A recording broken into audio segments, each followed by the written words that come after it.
кога на зверчето му го нема мечето. Кај зверовите секоја вечер е исто. Прво, најмалото зверче не сака да оди во кревет, бидејќи се плаши од темница. А кога мајката зверка ќе ја вклучи светилката, тоа пак не може да спие, затоа што е многу светло.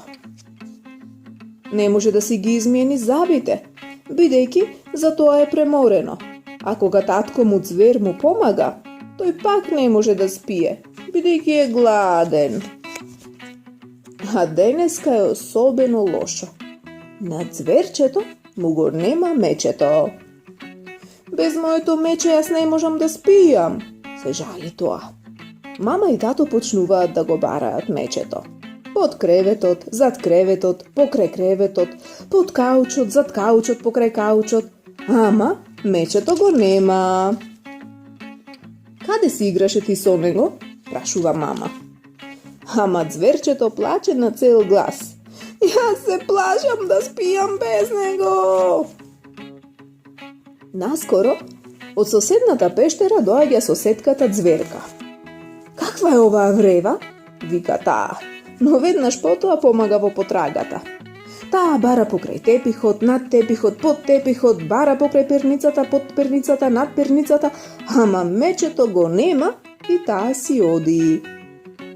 Јас повторно го сакам моето мече, вика зверчето.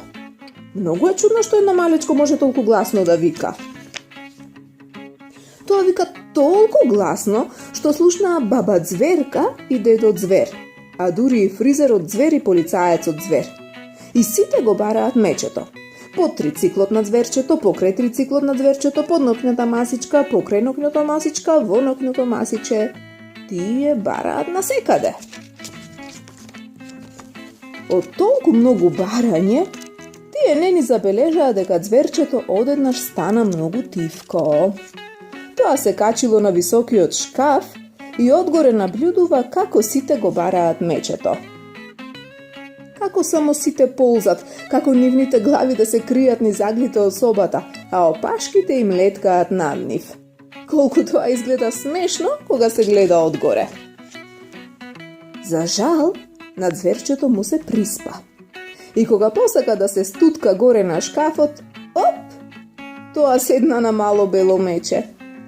А како се искачи ти до тука? Ако, нека бараат другите, така нема да сум сам. Сигурно ќе го најдат мечето по кусо време. Сигурно потрагата нема да е долга, бидејќи зверчето веќе сладко рчи со своето мече на стомачето.